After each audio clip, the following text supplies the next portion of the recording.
மணிக்கெல்லாம் அமுச்சுன்னு இருந்தாங்க. லேட்டாக வருது, தண்ணி லேட்டாக வருதுன்னு சொல்லி அமுச்சுன்னு இருந்தாங்க. இப்போ வந்து ஒரு 4 மணிக்கு அமிச்சாங்கன்னா பரவாயில்ல. அதாவது குழந்தைங்களை ஸ்கூல்லேருந்து இட்டுன்னு வருவோம். நாங்கள் அப்படியே நாங்கள் குழந்தை குட்டிங்கெல்லாம் வச்சு சோறாக்கி தின்றது கூட வழி இல்லையா எங்களுக்கு?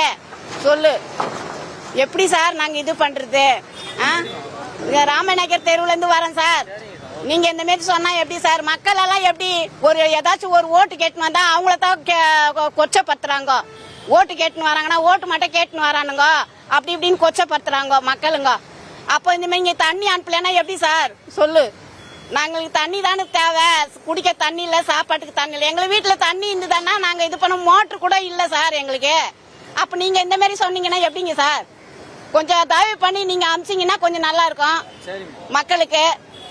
அங்கே இல்லைன்னா நாங்கள் எங்கேருந்து தூக்கின்னு வர்றதுக்கு எங்களால் உங்களுக்கு கை கால் விட. இப்போ 55 வயசு ஆயிடுச்சு எங்களுக்கு. நாங்கள் தண்ணி எப்படி சார் தூக்கின்னு வருது? சொல்ல, அது எது வேலைக்கு போயிடுதுங்க, பழக போயிடுதுங்க ஆம்பளை பிள்ளைங்க. நாங்கள் தண்ணி இல்லாத எப்படி அவஸ்தப்படுது? நீங்கள் எப்படியாவது தயவு பண்ணி நீங்கள் அனுப்பணும் சார்.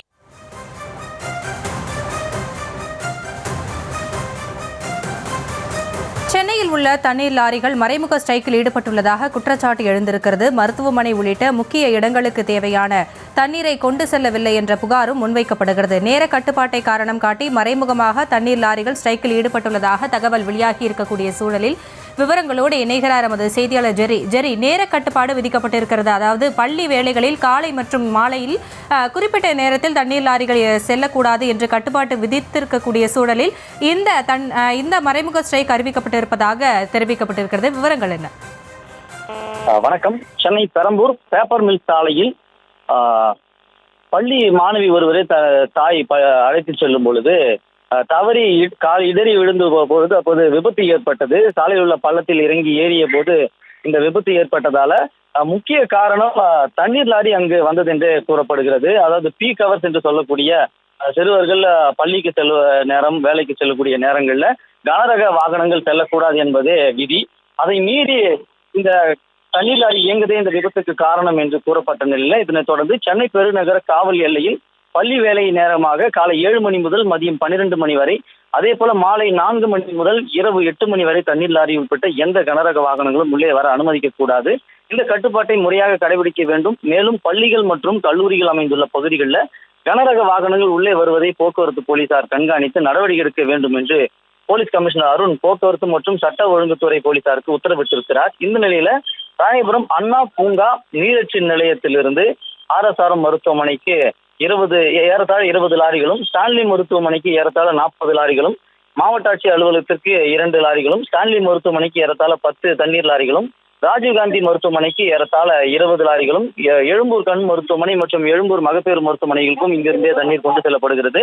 இந்த நிலையில இந்த மேற்குறிப்பிட்ட இடங்களுக்கு தண்ணீர் விநியோகம் சரிவர செய்யாததால தண்ணீர் தட்டுப்பாடு ஏற்பட்டிருப்பதாகவும் தகவல் வெளியாகி இருக்கிறது. மாலை நேரங்களில் கனரக வாகனங்கள் தண்ணீர் விநியோகம் செய்ய நேரம் இருந்தும் தேவையான அளவு தண்ணீர் அங்கே விநியோகம் செய்யாததால தண்ணீர் தட்டுப்பாடு ஏற்பட்டிருப்பதாக தகவல்கள் வெளியாகி இருக்கிறது. அதாவது 12 மணிக்கு மேலே இந்த கனரக வாகனம் இயக்கப்படும்.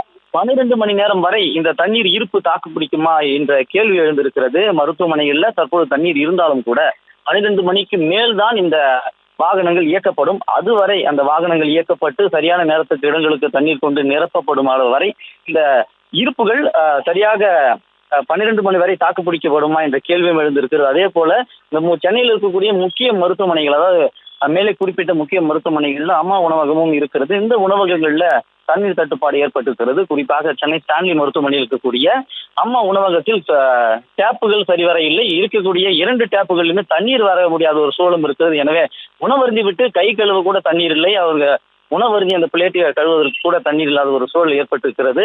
இந்த சூழலை வைத்து பார்க்கும் பொழுது நாம் இங்க தண்ணீர் வழங்கல் நிலையத்திற்கு சென்று அங்க இருக்கக்கூடிய ஓட்டுநர்களிடம் பேசும் பொழுது இந்த குறிப்பிட்ட நேரத்துல எங்களால் முழுமையாக, அதாவது 100% தண்ணீரை வழங்க முடியவில்லை, அதனால தண்ணீர் தட்டுப்பாடு ஏற்படுகிறது என்று கூறுகிறார்கள்.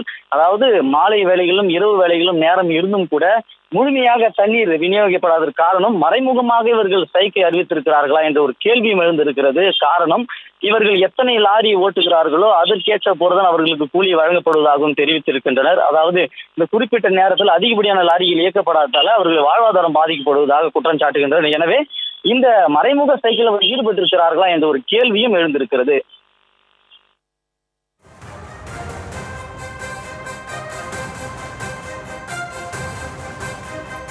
தற்போதைய விவரங்களுக்கு நன்றி ஜெகன்.